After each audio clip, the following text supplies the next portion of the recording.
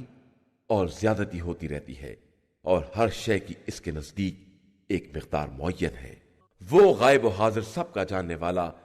بزرگ و بالا تر ہے۔ اس کے نزدیک تم میں کے سب برابر ہیں، جو بات آہستہ کہے اور جو بلند آواز سے کہے، اور جو رات میں چھپا رہے اور دن میں چلتا رہے۔ اس کے لیے سامنے اور پیچھے سے محافظ طاقتیں ہیں جو حکم خدا سے اس کی حفاظت کرتی ہیں، اور خدا کسی قوم کے حالات کو اس وقت تک نہیں بدلتا جب تک وہ خود اپنے کو تبدیل نہ کر لے، اور جب خدا کسی قوم پر عذاب کا ارادہ کر لیتا ہے تو کوئی ٹال نہیں سکتا ہے، اور نہ اس کے علاوہ کوئی کسی کا والی اور سرپرست ہے۔ وہی خدا ہے جو تمہیں ڈرانے اور لالچ دلانے کے لیے بجلیاں دکھاتا ہے اور پانی سے لدے ہوئے بوجھل بادل ایجاد کرتا ہے۔ گرج اس کی حمد کی تسبیح کرتی ہے، اور فرشتے اس کے خوف سے حمد و ثنا کرتے رہتے ہیں، اور وہ بجلیوں کو بھیجتا ہے تو جس تک چاہتا ہے پہنچا دیتا ہے، اور یہ لوگ اللہ کے بارے میں کچ بحثی کر رہے ہیں، جبکہ وہ بہت مضبوط قوت اور عظیم طاقت والا ہے۔ برحق پکارنا صرف خدا ہی کا پکارنا ہے، اور جو لوگ اس کے علاوہ دوسروں کو پکارتے ہیں وہ ان کی کوئی بات قبول نہیں کر سکتے، سوائے اس شخص کے مانند جو پانی کی طرف ہتھیلی پھیلائے ہو کہ منہ تک پہنچ جائے، اور وہ پہنچنے والا نہیں ہے، اور کافروں کی دعا ہمیشہ گمراہی میں رہتی ہے۔ اللہ ہی کے لیے زمین و آسمان والے ہنسی خوشی یا زبردستی سجدہ کر رہے ہیں، اور صبح و شام ان کے سائے بھی سجدہ کنا ہیں۔ پیغمبر آپ صلی اللہ علیہ وآلہ وسلم کہہ دیجئے کہ بتاؤ کہ زمین و آسمان کا پروردگار کون ہے، اور بتا دیجئے کہ اللہ ہی ہے، اور کہہ دیجئے کہ تم لوگوں نے اس کو چھوڑ کر ایسے سرپرست اختیار کیے ہیں جو خود اپنے نفع و نقصان کے مالک نہیں ہیں، اور کہیے کہ کیا اندھے اور بینا ایک جیسے ہو سکتے ہیں، یا نور و ظلمت برابر ہو سکتے ہیں، یا ان لوگوں نے اللہ کے لیے ایسے شریک بنائے ہیں جنہوں نے اسی کی طرح کی کائنات خلق کی ہے اور ان پر خلقت مشتبہ ہو گئی ہے۔ کہہ دیجئے کہ اللہ ہی ہر شے کا خالق ہے، اور وہی یکتا اور سب پر غالب ہے۔ اس نے آسمان سے پانی برسایا تو وادیوں میں بقدر ظرف بہنے لگا، اور سیلاب میں جوش کھا کر جھاگ آ گیا، اور اس دھات سے بھی جھاگ پیدا ہو گیا جسے آگ پر زیور یا کوئی دوسرا سامان بنانے کے لیے پگھلاتے ہیں۔ اسی طرح پروردگار حق و باطل کی مثال بیان کرتا ہے کہ جھاگ خشک ہو کر فنا ہو جاتا ہے، اور جو لوگوں کو فائدہ پہنچانے والا ہے وہ زمین میں باقی رہ جاتا ہے، اور خدا اسی طرح مثالیں بیان کرتا ہے۔ جو لوگ پروردگار کی بات کو قبول کر لیتے ہیں ان کے لیے نیکی ہے، اور جو اس کی بات کو قبول نہیں کرتے انہیں زمین کے سارے خزانے بھی مل جائیں اور اسی قدر اور بھی مل جائیں تو یہ بطور فدیہ دے دیں گے، لیکن ان کے لیے بدترین حساب ہے، اور ان کا ٹھکانہ جہنم ہے، اور وہ بہت برا ٹھکانہ ہے۔ کیا وہ شخص جو یہ جانتا ہے جو کچھ آپ کے پروردگار کی طرف سے نازل ہوا سب برحق ہے، وہ اس کے جیسا ہو سکتا ہے جو بالکل اندھا ہے؟ ہرگز نہیں۔ اس بات کو صرف صاحبان عقل ہی سمجھ سکتے ہیں جو عہد خدا کو پورا کرتے ہیں اور عہد شکنی نہیں کرتے ہیں، اور جو ان تعلقات کو قائم رکھتے ہیں جنہیں خدا نے قائم رکھنے کا حکم دیا ہے، اور اس سے ڈرتے رہتے ہیں اور بدترین حساب سے خوف زدہ رہتے ہیں، اور جنہوں نے مرضی خدا حاصل کرنے کے لیے صبر کیا ہے اور نماز قائم کی ہے، اور ہمارے رزق میں سے خفیہ و اعلانیہ انفاق کیا ہے، اور جو نیکی کے ذریعے برائی کو دفع کرتے رہتے ہیں، آخرت کا گھر انہی کے لیے ہے۔ یہ ہمیشہ رہنے والے باغات ہیں جن میں یہ خود اور ان کے آباء و اجداد اور ازواج و اولاد میں سے سارے نیک بندے داخل ہوں گے، اور ملائکہ ان کے پاس ہر دروازے سے حاضری دیں گے، کہیں گے کہ تم پر سلامتی ہو کہ تم نے صبر کیا ہے، اور اب آخرت کا گھر تمہاری بہترین منزل ہے۔ اور جو لوگ عہد خدا کو توڑ دیتے ہیں اور جن سے تعلقات کا حکم دیا گیا ہے ان سے قطع تعلقات کر لیتے ہیں اور زمین میں فساد برپا کرتے ہیں، ان کے لیے لعنت اور بدترین گھر ہے۔ اللہ جس کے لیے چاہتا ہے رزق کو وسیع تنگ کر دیتا ہے، اور یہ لوگ صرف زندگانی دنیا پر خوش ہو گئے ہیں، حالانکہ آخرت کے مقابلے میں زندگانی دنیا صرف ایک وقتی لذت کا درجہ رکھتی ہے اور بس۔ اور یہ کافر کہتے ہیں کہ ان کے اوپر ہماری پسند کی نشانی کیوں نہیں نازل ہوتی؟ تو پیغمبر صلی اللہ علیہ وآلہ وسلم کہہ دیجئے کہ اللہ جس کو چاہتا ہے گمراہی میں چھوڑ دیتا ہے، اور جو اس کی طرف متوجہ ہو جاتے ہیں انہیں ہدایت دے دیتا ہے۔ یہ وہ لوگ ہیں جو ایمان لائے ہیں اور ان کے دلوں کو یاد خدا سے اطمینان حاصل ہوتا ہے، اور آگاہ ہو جاؤ کہ اطمینان یاد خدا سے ہی حاصل ہوتا ہے۔ جو لوگ ایمان لائے اور انہوں نے نیک اعمال کیے ان کے لیے بہترین جگہ بہشت اور بہترین بازگشت ہے۔ اسی طرح ہم نے آپ کو ایک ایسی قوم کے درمیان بھیجا ہے جس سے پہلے بہت سی قومیں گزر چکی ہیں، تاکہ آپ ان چیزوں کی تلاوت کریں جنہیں ہم نے آپ کی طرف بذریعہ وحی نازل کیا ہے، حالانکہ وہ لوگ رحمان کا انکار کرنے والے ہیں۔ آپ ان سے کہیے کہ وہ میرا رب ہے اور اس کے علاوہ کوئی خدا نہیں ہے، اسی پر میرا اعتماد ہے اور اسی کی طرف بازگشت ہے۔ اور اگر کوئی قرآن ایسا ہو جس سے پہاڑوں کو اپنی جگہ سے چلایا جا سکے، یا زمین طے کی جا سکے، یا مردوں سے کلام کیا جا سکے، تو وہ یہی قرآن ہے، بلکہ تمام امور اللہ کے لیے ہیں۔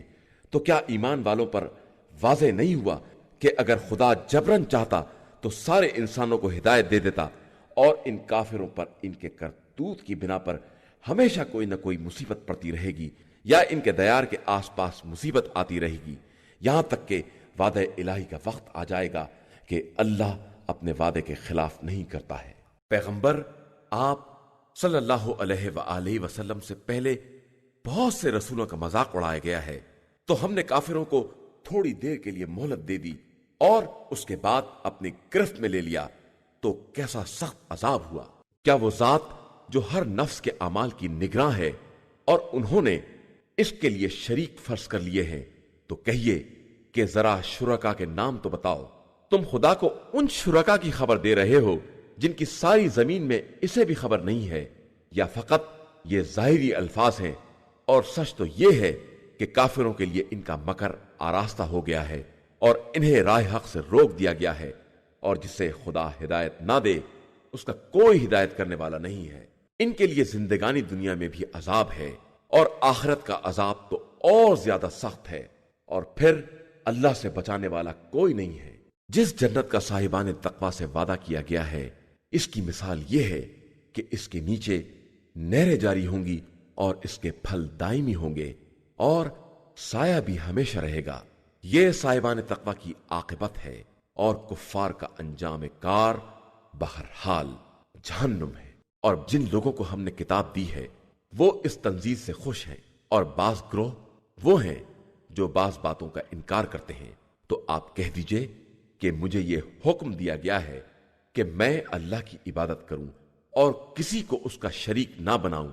اور میں اسی کی طرف دعوت دیتا ہوں، اور اسی کی طرف سب کی بازگشت ہے۔ اور اسی طرح ہم نے اس قرآن کو عربی زبان کا فرمان بنا کر نازل کیا ہے، اور اگر آپ علم کے آ جانے کے بعد ان کی خواہش کا اتباع کر لیں گے تو اللہ کے مقابلے میں کوئی کسی کا سرپرست اور بچانے والا نہ ہوگا۔ ہم نے آپ سے پہلے بہت سے رسول بھیجے ہیں اور ان کے لیے ازواج اور اولاد قرار دی ہے، اور کسی رسول کے لیے یہ ممکن نہیں ہے وہ اللہ کی اجازت کے بغیر کوئی نشانی لے آئے کہ ہر مدت اور میعاد کے لیے ایک نوشتہ مقرر ہے۔ اللہ جس چیز کو چاہتا ہے مٹا دیتا ہے یا برقرار رکھتا ہے کہ اصل کتاب اسی کے پاس ہے۔ اور اے پیغمبر صلی اللہ علیہ وآلہ وسلم، ہم کفار سے کیے وعدے عذاب کو تمہیں دکھلا دیں یا تمہیں اٹھا لیں، تمہارا کام تو صرف احکام کا پہنچا دینا ہے، حساب کی ذمہ داری ہماری اپنی ہے۔ کیا ان لوگوں نے نہیں دیکھا کہ ہم کس طرح زمین کی طرف آ کر اس کو اطراف سے کم کر دیتے ہیں، اور اللہ ہی حکم دینے والا ہے، کوئی اس کے حکم کا ٹالنے والا نہیں ہے، اور وہ بہت تیز حساب کرنے والا ہے۔ اور ان کے پہلے والوں نے بھی مکر کیا ہے، لیکن ساری تدبیریں اللہ ہی کے اختیار میں ہیں۔ وہ ہر نفس کے کاروبار کو جانتا ہے، اور عنقریب کفار بھی جان لیں گے کہ آخرت کا گھر کس کے لیے ہے، اور یہ کافر کہتے ہیں کہ آپ صلی اللہ علیہ وآلہ وسلم رسول نہیں ہیں۔ کہہ دیجئے کہ ہمارے اور تمہارے درمیان رسالت کی گواہی کے لیے خدا کافی ہے، اور وہ شخص کافی ہے جس کے پاس پوری کتاب کا علم ہے۔ شروع نام سے اللہ کے جو بڑا مہربان نہایت رحم والا ہے۔ الف لام را، یہ کتاب ہے جسے ہم نے آپ صلی اللہ علیہ وآلہ وسلم کی طرف نازل کیا ہے، تاکہ آپ لوگوں کو حکم خدا سے تاریکیوں سے نکال کر نور کی طرف لے آئیں اور خدائے عزیز و حمید کے راستے پر لگا دیں۔ وہ اللہ وہ ہے جس کے لیے زمین و آسمان کی ہر شے ہے، اور کافروں کے لیے تو سخت ترین اور افسوسناک عذاب ہے۔ وہ لوگ جو زندگانی دنیا کو آخرت کے مقابلے میں پسند کرتے ہیں اور لوگوں کو رائے خدا سے روکتے ہیں اور اس میں کجی پیدا کرنا چاہتے ہیں، یہ گمراہی میں بہت دور تک چلے گئے ہیں۔ اور ہم نے جس رسول کو بھی بھیجا اسی کی قوم کی زبان کے ساتھ بھیجا، تاکہ وہ لوگوں پر باتوں کو واضح کر سکے۔ اس کے بعد خدا جس کو چاہتا ہے گمراہی میں چھوڑ دیتا ہے، اور جس کو چاہتا ہے ہدایت دے دیتا ہے۔ وہ صاحب عزت بھی ہے اور صاحب حکمت بھی۔ اور ہم نے موسیٰ کو اپنی نشانیوں کے ساتھ بھیجا، تاکہ اپنی قوم کو ظلمتوں سے نور کی طرف نکال کر لائیں اور انہیں خدائی دنوں کی یاد دلائیں کہ بے شک اس میں تمام صبر کرنے والے اور شکر کرنے والے کے لیے بہت سی نشانیاں پائی جاتی ہیں۔ اور اس وقت کو یاد کرو جب موسیٰ نے اپنی قوم سے کہا کہ تم لوگ اللہ کی اس نعمت کو یاد کرو، اس نے تمہیں فرعون والوں سے نجات دلائی، جبکہ وہ بدترین عذاب میں مبتلا کر رہے تھے کہ تمہارے لڑکوں کو ذبح کر رہے تھے اور تمہاری لڑکیوں کو کنیزی کے لیے زندہ رکھتے تھے، اور اس میں تمہارے پروردگار کی طرف سے بڑا سخت امتحان تھا۔ اور جب تمہارے پروردگار نے اعلان کیا کہ اگر تم ہمارا شکریہ ادا کرو گے تو ہم نعمتوں میں اضافہ کر دیں گے، اور اگر کفران نعمت کرو گے تو ہمارا عذاب بھی بہت سخت ہے۔ اور موسیٰ نے یہ بھی کہہ دیا کہ اگر تم سب اور روئے زمین کے تمام بسنے والے بھی کافر ہو جائیں تو ہمارا اللہ سب سے بے نیاز ہے اور وہ قابل حمد و ستائش ہے۔ کیا تمہارے پاس اپنے سے پہلے والوں قوم نوح اور قوم عاد و سمود اور جو ان کے بعد گزرے ہیں اور جنہیں خدا کے علاوہ کوئی نہیں جانتا ہے کی خبر نہیں آئی ہے کہ ان کے پاس اللہ کے رسول معجزات لے کر آئے اور انہوں نے ان کے ہاتھوں کو انہی کے منہ کی طرف پلٹا دیا اور صاف کہہ دیا کہ ہم تمہارے لائے ہوئے پیغام کے منکر ہیں اور ہمیں اس بات کے بارے میں واضح شک ہے جس کی طرف تم ہمیں دعوت دے رہے ہو۔ تو رسولوں نے کہا کہ کیا تمہیں اللہ کے بارے میں بھی شک ہے جو زمین و آسمان کا پیدا کرنے والا ہے اور تمہیں اس لیے بلاتا ہے کہ تمہارے گناہوں کو معاف کر دے اور ایک معینہ مدت تک زمین میں چین سے رہنے دے؟ تو ان لوگوں نے جواب دیا کہ تم سب بھی ہمارے ہی جیسے بشر ہو اور چاہتے ہو کہ ہمیں ان چیزوں سے روک دو جن کی ہمارے باپ دادا عبادت کیا کرتے تھے، تو اب کوئی کھلی ہوئی دلیل لے آؤ۔ ان رسولوں نے کہا کہ یقیناً ہم تمہارے ہی جیسے بشر ہیں، لیکن خدا جس بندے پر چاہتا ہے مخصوص احسان بھی کرتا ہے، اور ہمارے اختیار میں یہ بھی نہیں ہے کہ ہم بلا اذن خدا کوئی دلیل یا معاوضہ لے آئیں، اور صاحبان ایمان تو صرف اللہ ہی پر بھروسہ کرتے ہیں، اور ہم کیوں نہ اللہ پر بھروسہ کریں جبکہ اسی نے ہمیں ہمارے راستوں کی ہدایت دی ہے، اور ہم یقیناً تمہاری اذیتوں پر صبر کریں گے، اور بھروسہ کرنے والے تو اللہ ہی پر بھروسہ کرتے ہیں۔ اور کافروں نے اپنے رسولوں سے کہا کہ ہم تم کو اپنی سرزمین سے نکال باہر کر دیں گے یا تم ہمارے مذہب کی طرف پلٹ آؤ گے، تو پروردگار نے ان کی طرف وحی کی کہ خبردار، گھبراؤ نہیں، ہم یقیناً ظالمین کو تباہ و برباد کر دیں گے اور تمہیں ان کے بعد زمین میں آباد کر دیں گے، اور یہ سب ان لوگوں کے لیے ہے جو ہمارے مقام اور مرتبے سے ڈرتے ہیں اور ہمارے عذاب کا خوف رکھتے ہیں۔ اور پیغمبروں نے ہم سے فتح کا مطالبہ کیا ہے، اور ان سے اناج رکھنے والے سرکش افراد ذلیل اور رسوا ہو گئے۔ ان کے پیچھے جہنم ہے اور انہیں پیپ دار پانی پلایا جائے گا جسے گھوٹ گھوٹ پیئیں گے، اور وہ انہیں گوارا نہ ہوگا، اور انہیں موت ہر طرف سے گھیر لے گی، حالانکہ وہ مرنے والے نہیں ہیں، اور ان کے پیچھے بہت سخت عذاب لگا ہوا ہے۔ جن لوگوں نے اپنے پروردگار کا انکار کیا، ان کے اعمال کی مثال اس رات کی ہے جسے اندھڑ کے دن کی تند ہوا اڑا لے جائے کہ وہ اپنے حاصل کیے ہوئے پر بھی کوئی اختیار نہ رکھیں گے، اور یہی بہت دور تک پھیلی ہوئی گمراہی ہے۔ کیا تم نے نہیں دیکھا کہ اللہ نے زمین اور آسمان کو برحق پیدا کیا ہے؟ وہ چاہے تو تم کو فنا کر کے ایک نئی مخلوق کو لا سکتا ہے، اور اللہ کے لیے یہ بات کوئی مشکل نہیں ہے۔ اور قیامت کے دن سب اللہ کے سامنے حاضر ہوں گے تو کمزور لوگ مستکبرین سے کہیں گے کہ ہم تو آپ کے پیروکار تھے، تو کیا آپ عذاب الہی کے مقابلے میں ہمارے کچھ کام آ سکتے ہیں؟ تو وہ جواب دیں گے کہ اگر خدا ہمیں ہدایت دے دیتا تو ہم بھی تمہیں ہدایت دے دیتے۔ اب تو ہمارے لیے سبھی برابر ہے، چاہے فریاد کریں یا صبر کریں، کہ اب کوئی چھٹکارا ملنے والا نہیں ہے۔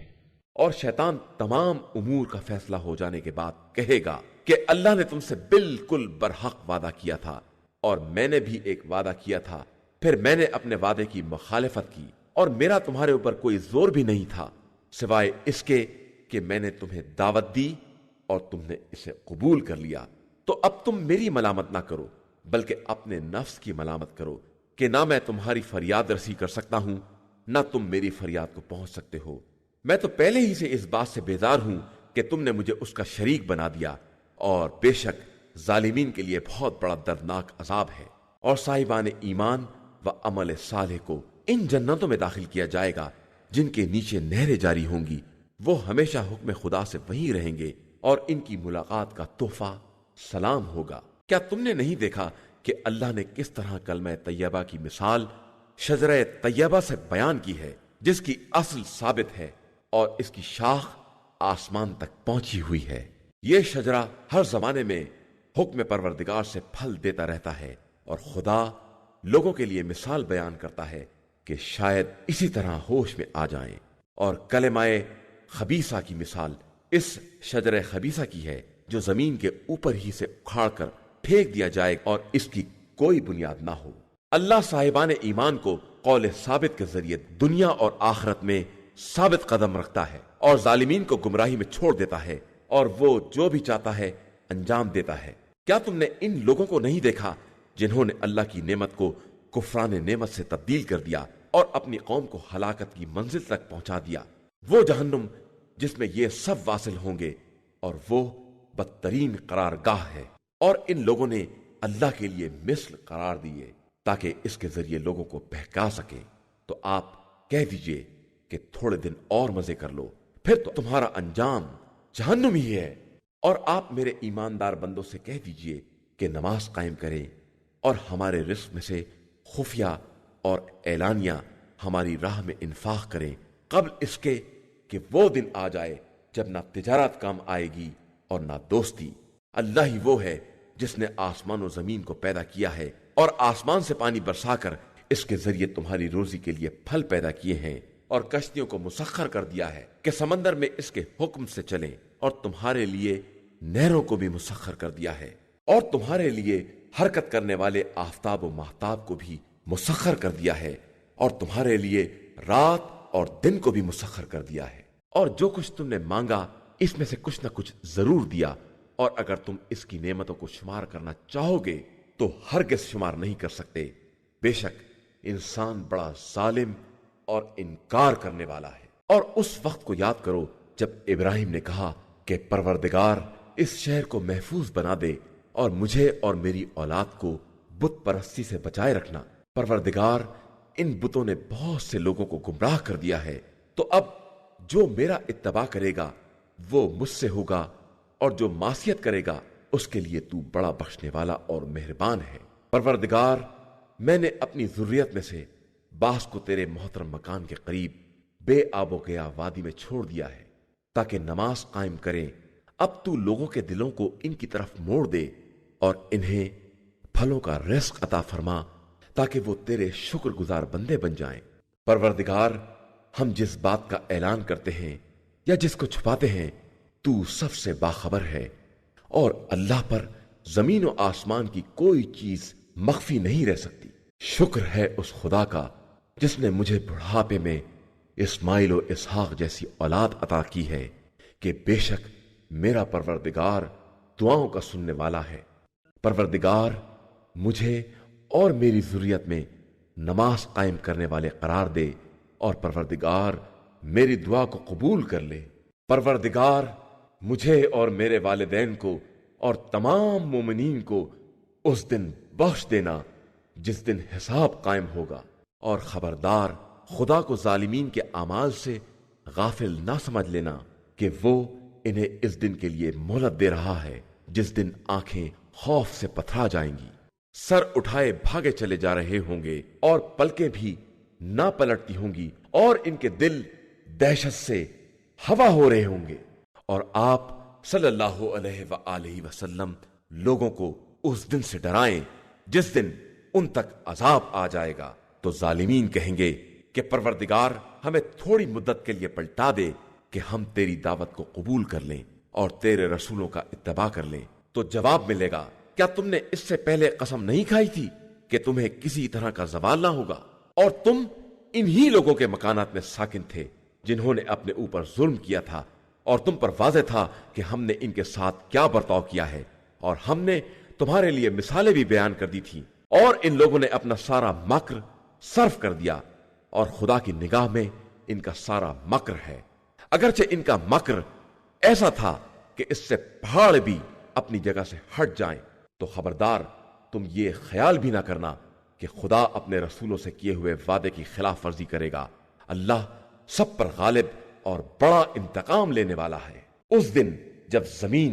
دوسری زمین میں تبدیل ہو جائے گی اور آسمان بھی بدل دیے جائیں گے، اور سب خدائے واحد و قہار کے سامنے پیش ہوں گے، اور تم اس دن مجرمین کو دیکھو گے کہ کس طرح زنجیروں میں جکڑے ہوئے ہیں۔ ان کے لباس قطران کے ہوں گے، اور ان کے چہروں کو آگ ہر طرف سے ڈھانکے ہوئے ہوگی، تاکہ خدا ہر نفس کو اس کے کیے کا بدلہ دے دے کہ وہ بہت جلد حساب کرنے والا ہے۔ بے شک یہ قرآن لوگوں کے لیے ایک پیغام ہے تاکہ اسی کے ذریعے انہیں ڈرایا جائے اور انہیں معلوم ہو جائے کہ خدا ہی خدائے واحد و یکتا ہے، اور پھر صاحبان عقل نصیحت حاصل کر لیں۔ إِنَّا هَدَيْنَاهُ السَّبِيلَ إِمَّا شَاكِرًا